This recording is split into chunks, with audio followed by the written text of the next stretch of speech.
आप सभी का स्वागत है फॉर एग्जाम पावर में। आज हम लोग देखने वाले हैं इतिहास का मतलब कि ये जैसो हिस्ट्री का बिल्कुल वायरल क्वेश्चन, ठीक है, जो कि आपके फाइनल एग्जाम में सीधा सीधा यहाँ से लड़ेगा। ठीक है, तो आप सभी को यहाँ पे एक टेस्ट देना है, ठीक है, और देखते हैं कि कौन कौन बच्चे इस टेस्ट में पास हो पाते हैं और कौन कौन बच्चे फेल होते हैं। ठीक है, अगर आप लोग समझिए जो है सो इस टेस्ट में अगर आप पास हो जाते हो तो समझिएगा कि आपका जो तैयारी है बिल्कुल बढ़िया से हो गया है और आपका जो रिजल्ट है 2025 का वो बढ़िया आएगा। ठीक है, अगर आप इस टेस्ट में फेल हो जाइएगा तो समझिएगा कि मेरा रिजल्ट बिल्कुल जैसो ठीक नहीं आएगा और आप जैसो फेल हो सकते हो। ठीक है, तो चलिए आप अपने अपने बिल्कुल जैसो रिजल्ट जो है सो देखना बिल्कुल आपको जरूरी है ना। तो इसके लिए आपको इस क्लास को लास्ट तक देखना होगा और यहाँ पे आपको टोटल 50 एकदम वायरल क्वेश्चन बताया जाएगा। ठीक है, और 50 में से देखते हैं कि कौन कौन बच्चे बिल्कुल जैसो 40 से 45 प्रश्न का उत्तर सही सही लगा पाते हैं अपने मन से।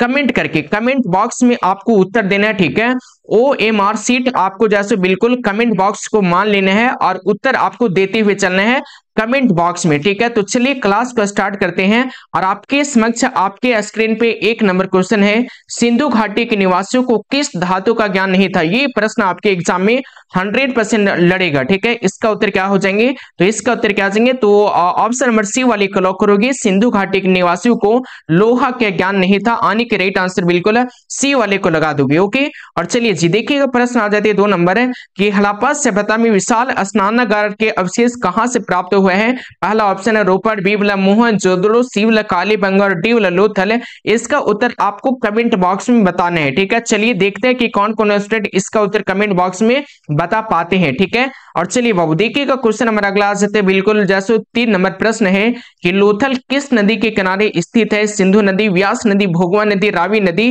तो लोथल जो है ये हो जाएंगे बिल्कुल भोगवा नदी के किनारे। ओके, चलिए जी देखिएगा क्वेश्चन नंबर अगला आ जाता है बिल्कुल 4 नंबर, हड़प्पा सभ्यता किस युग का सभ्यता है। पहला ऑप्शन है लोह युग, बी वाला कांस्य युग, सी वाला है ए और बी दोनों और डी वाला इनमें से कोई नहीं। ये भी प्रश्न आपके एग्जाम में बिल्कुल आपके एग्जाम में छपने वाला है। ठीक है, बिल्कुल जैसो एम भी है प्रश्न बाबू, इसका उत्तर क्या करोगे 4 का, तो राइट आंसर बिल्कुल बी वाले को लगा दोगे बिल्कुल कांस्य युग। ठीक है, अगला प्रश्न देखिएगा क्वेश्चन मेरा अगला आ जाता है 5 नंबर है कि मोहनजोदड़ो किस भाषा का शब्द है। मोहनजोदड़ो ये कौन सी भाषा का शब्द है, हिंदी का।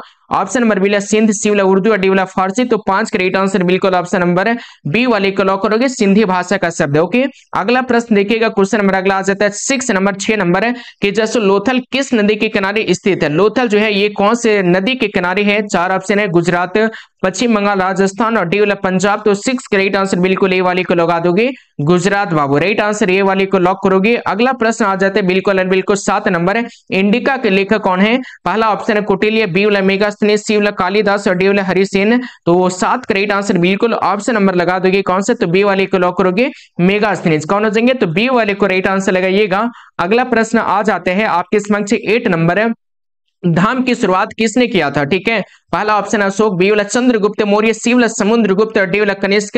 और देखते कि कौन कौन स्टूडेंट इस टेस्ट में पास हो पाते हैं और कौन कौन फेल होते हैं, है ना। चलिए बाबू इसका उत्तर लगा दोगे 8 का, तो 8 का right answer option number A वाले को लॉक करोगे अशोक हो जाएगा। क्या आ जाएंगे, तो राइट आंसर बिल्कुल अशोक को लॉक करोगे। अगला प्रश्न आ जाता है बिल्कुल 9 नंबर की मौर्य वंश का प्रथम शासक कौन था। तो मौर्य वंश का जो प्रथम शासक था ये था बिल्कुल चंद्रगुप्त मौर्य। कौन था डियर, तो राइट आंसर सी वाले को लॉक करोगे। अगला प्रश्न आ जाते हैं बिल्कुल 10 नंबर है कि गुप्त काल में कौन चीनी यात्री भारत आया था। ओके, पहला ऑप्शन है इत्सिंग, बी वाला फाहियान, सी वाला है हैंसोंग और डी वाला इनमें से कोई नहीं। तो गुप्त काल में जो चीनी यात्री भारत आया था वो कौन था, तो राइट आंसर बी वाले को लॉक करोगे फाहियान आया था। ठीक है ना, अगला प्रश्न क्वेश्चन नंबर अगला आ जाता है 11 नंबर और ये सारे के सारे प्रश्न बिल्कुल आपके फाइनल एग्जाम के लिए एकदम जैसो काफी ज्यादा इंपॉर्टेंट है, बिल्कुल वायरल क्वेश्चन हम आपके लिए लेकर के आए हैं। ठीक है, जो स्टूडेंट अगर पूरे साल भी नहीं पढ़े हो ना, कम से कम एक बार इस वीडियो को आप लोग देख लीजिए। ठीक है, एक बार देख लीजिए पूरा का पूरा। और इसका उत्तर क्या होंगे, पाटलिपुत्र की स्थापना किसने किया था।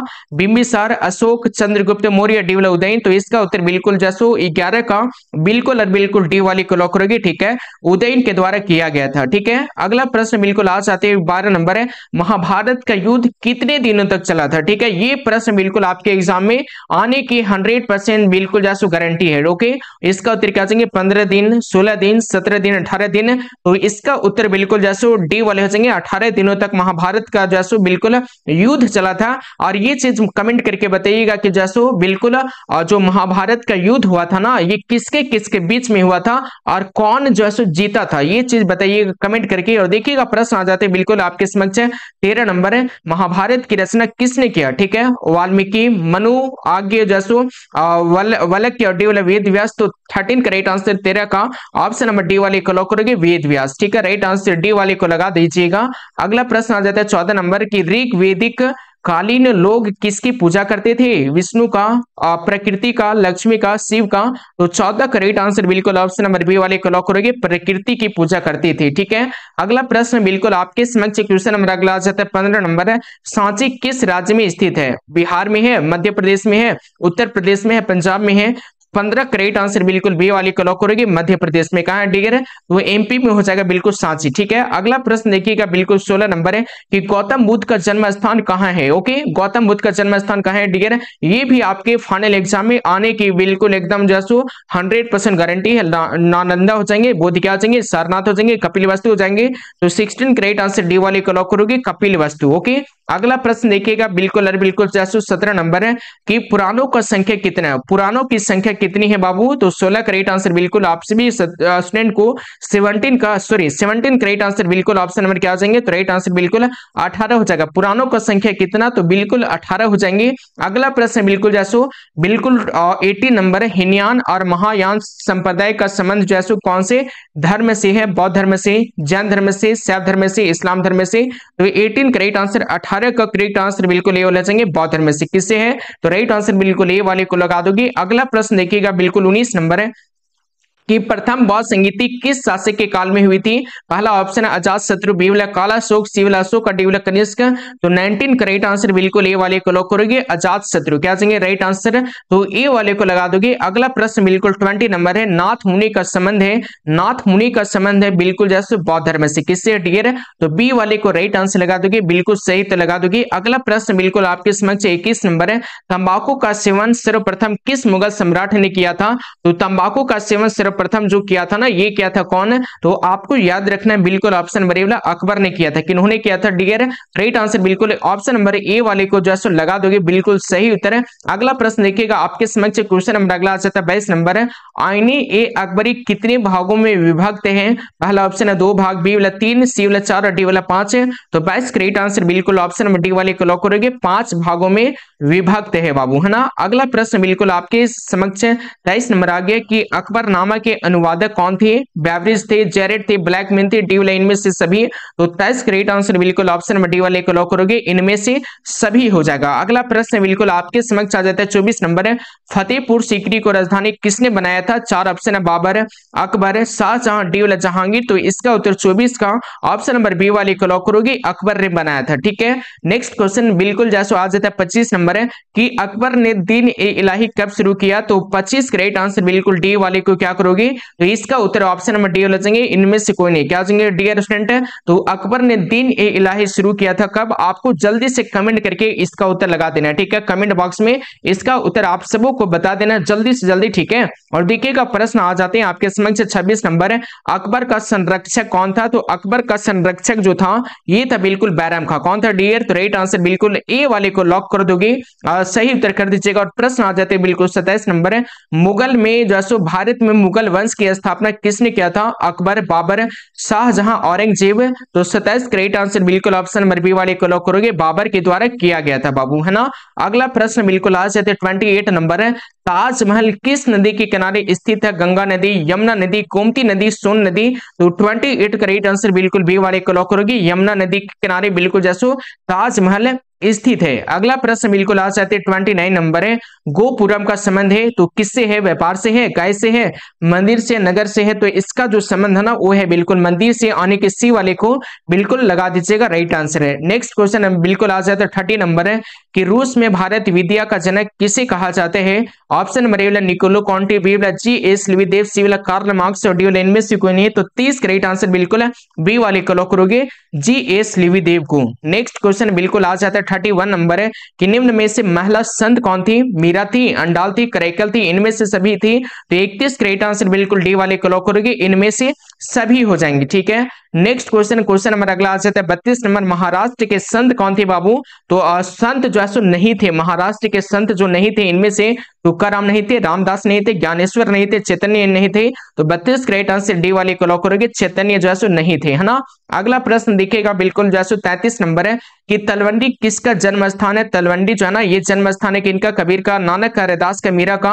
तो 33 करेक्ट आंसर बिल्कुल ऑप्शन नंबर बी वाले को लॉक करोगे, नानक का। किनका हो जाएंगे? तो राइट आंसर बिल्कुल बी वाले को लॉक करोगे। अगला प्रश्न आ जाता है 34 नंबर है कि निम्नलिखित में से कौन विष्णु को अपना पति मानती थी? मीरा, अंडाल, करैकल, ट्यूबलाइन में से सभी। तो 34 करेक्ट आंसर बिल्कुल ऑप्शन नंबर बी वाले को लॉक करोगे, अंडाल। क्या आ जाएंगे? तो राइट आंसर बिल्कुल अंडाल को लॉक कर दोगे। और अगला प्रश्न आ जाता है बिल्कुल 35 नंबर है, विलियम हॉकिंस किस मुगल शासक के दरबार में आया था?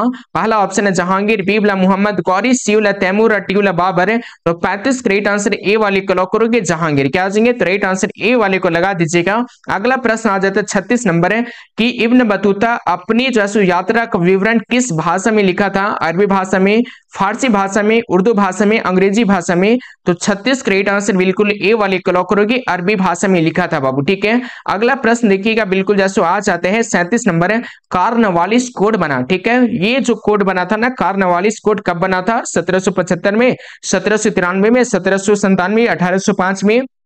तो इसका उत्तर बिल्कुल बी वाले को लॉक करोगे, 1793 में बिल्कुल जैसो कार्नवालिस कोड बना था।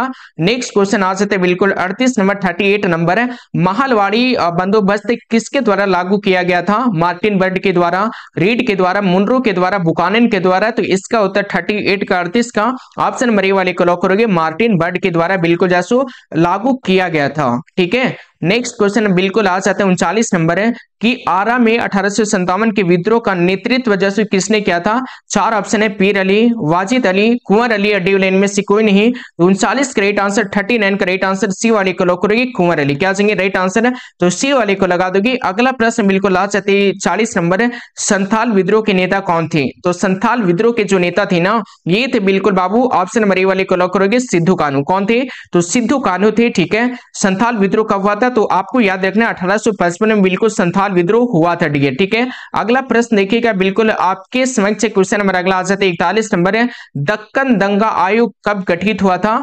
1800 ऑप्शन नंबर ए वाला 1875, ऑप्शन नंबर बी 1880, सी वाला 1885, डी वाला 1890। तो 41 करेक्ट आंसर 41 का ऑप्शन नंबर ए वाले को लॉक करोगे 1875 बाबू। राइट आंसर बिल्कुल 1875 को लॉक करोगे। अगला प्रश्न आ जाते हैं आपके समक्ष 42 नंबर है कि जैसो 42 नंबर प्रश्न है कि 1857 द ग्रेट रिबेलियन नामक पुस्तक के लेखक कौन है? चार ऑप्शन में से इसका उत्तर बिल्कुल 42 का लगा दोगे, option number B Ashok Mehta. कौन हो जाएंगे? तो अशोक मेहता बिल्कुल सही उत्तर हो जाएगा। अगला प्रश्न बिल्कुल आपके समक्ष आ जाते हैं 43 नंबर है कि अवध में 1857 के विद्रोह का नेतृत्व किसने किया था? चार ऑप्शन दिया गया, लक्ष्मीबाई, बेजाबाई सिंधिया, बेगम हजरत महल, अड्यूला बेगम, जसो जीतन महल। तो इसका उत्तर 43 का बिल्कुल ऑप्शन नंबर क्या करोगे? तो सी वाले को लॉक करोगे, बेगम हजरत महल। ठीक है, करेक्ट आंसर बिल्कुल ऑप्शन नंबर है सी वाले को लगा दोगे, है ना। और देखिएगा प्रश्न आ जाते हैं 44 नंबर है आपके समक्ष प्रश्न है बिल्कुल 1857 के विद्रोह के दमन के बाद कौन क्रांतिकारी नेता नेपाल गया था? नाना साहब गए थे, बेगम हजरत महल गए थे, दोनों गए थे, इनमें से कोई नहीं। तो 44 करेक्ट आंसर बिल्कुल है सी वाले को लॉक करोगे, दोनों, यानी कि नाना साहब और बेगम हजरत महल गए थे, यानी कि राइट आंसर बिल्कुल सी वाले को लॉक करोगे। अगला प्रश्न बिल्कुल आ जाती है आपके समक्ष क्वेश्चन नंबर अगला 45 नंबर है कि पुर्तगालियों ने गोवा पर कब अधिकार किया था? तो इसका उत्तर क्या जाएंगे? 1509 आ जाएंगे, 1515, 1510, 1512। इसका उत्तर 45 का याद रखिए, 1510 में कब किए थे? तो 1510 में किए थे डियर स्टूडेंट। ठीक है, अगला प्रश्न देखिएगा 46 नंबर के भारत में आने वाला प्रथम पुर्तगाली कौन था? Columbus, Rio de, Vasco da Gama, option D इनमें से कोई नहीं। 46 करेक्ट आंसर बिल्कुल सी वाले को लॉक करेगी, वास्को डिगामा ये आया था 1498 ईस्वी में बिल्कुल भारत बाबू। ठीक है, समुद्री के रास्ते से आया था। ठीक है, आप लोगों को याद रखना है बिल्कुल ऑप्शन नंबर सी वाला जगह इसका सही उत्तर है। और देखिएगा प्रश्न आ जाता है 47 नंबर है, फोर्ट विलियम भारत के किस शहर में स्थित है? बंबई, मद्रास, दिल्ली, कलकत्ता। तो वो इसका उत्तर 47 का डी वाले को लॉक करोगे, कलकत्ता में। कहां है? तो राइट आंसर डी वाले को लगा दोगे। अगला प्रश्न बिल्कुल 48 नंबर 48 नंबर है कि कलकत्ता में सर्वोच्च न्यायालय की स्थापना किस अधिवेशन के तहत हुआ था? 4 ऑप्शन आपको दिए जाते हैं और इसका उत्तर 48 का बिल्कुल सी वाले को लॉक करोगे। 1773 का जसो रेगुलेटिंग एक्ट, यानी कि राइट आंसर बिल्कुल सी वाले को लॉक करोगे। ओके, और क्वेश्चन नंबर देखिएगा 49 आपके समक्ष आ जाते हैं। 49 नंबर प्रश्न है कि चौल इमारतें किस शहर की प्रमुख विशेषता है? दिल्ली, कलकत्ता, मद्रास, डी वाला मुंबई। 49 का राइट आंसर बिल्कुल डी वाले को लॉक करोगे। बंबई का क्या जाएंगे? तो राइट आंसर डी वाले को लॉक कर दीजिएगा। अगला प्रश्न आ जाता है 50 नंबर है, महात्मा गांधी का जन्म कब हुआ था? तो इनका जो जन्म हुआ था ये कब हुआ था? 4 ऑप्शन आपको यहाँ पे दिए जाते हैं, इसका उत्तर आपको कमेंट करके बताना है। ठीक है, कमेंट बॉक्स में बिल्कुल आप सारे स्टूडेंट बता दोगे। ठीक है, इसका उत्तर क्या आएंगे जल्दी से बता दीजिए कि महात्मा गांधी का जन्म जो है सो कब हुआ था और कहां हुआ था। ठीक है, कहां हुआ था और कब हुआ था ये चीज कमेंट करके बताइएगा। ठीक है, और ये भी मुझे बताओगे जल्दी से कि आप अपने मन से 50 में से, ठीक है, 50 में से आप कितना प्रश्न का उत्तर सही कर पाए हो ये चीज जल्दी से बता दीजिए। ठीक है, देखते हैं कि कौन कौन स्टूडेंट इस टेस्ट में पास हो पाए हैं, है ना, और कौन कौन बच्चे पास हो पाए हैं ये चीज जल्दी से बता दीजिएगा कमेंट करके। ओके, जिनका जिनका बिल्कुल 50 में से 40 से 50 प्रश्न का उत्तर अगर आप सही दिए होंगे तो समझिए कि आपका जो टेस्ट है बिल्कुल जैसे बढ़िया गया और इस टेस्ट में आप पास हो गए हो। ठीक है, तो ये चीज कमेंट करके बताइएगा और जैसो बिल्कुल बताओगे कि जैसे पास हुए हो या फेल हुए हो। ठीक है, चलिए क्लास को एंड करते हैं, मिलते हैं हम लोग अगले क्लास में, तब तक के लिए thank you so much. Okay, चलिए फाइनल परीक्षा काफी करीब आते जा रहे हैं, जिनका जिनका तैयारी कुछ नहीं हुआ है तो उनको बिल्कुल घबराना नहीं है। हमारे अनुभवी शिक्षकों के द्वारा, हमारे ब्रिलियंट टीचर के द्वारा आप सभी के लिए एक ऐसा पीडीएफ तैयार किया गया है। उस पीडीएफ में आपको 100% लड़ने वाले प्रश्न मिलेंगे, उससे बाहर एक भी प्रश्न नहीं आएगा। तो जिनको जिनको गिने चुने प्रश्न चाहिए एकदम ऑब्जेक्टिव सब्जेक्टिव, तो आप लोग इस नंबर पे व्हाट्सएप मैसेज करेंगे। नंबर है 7274800891।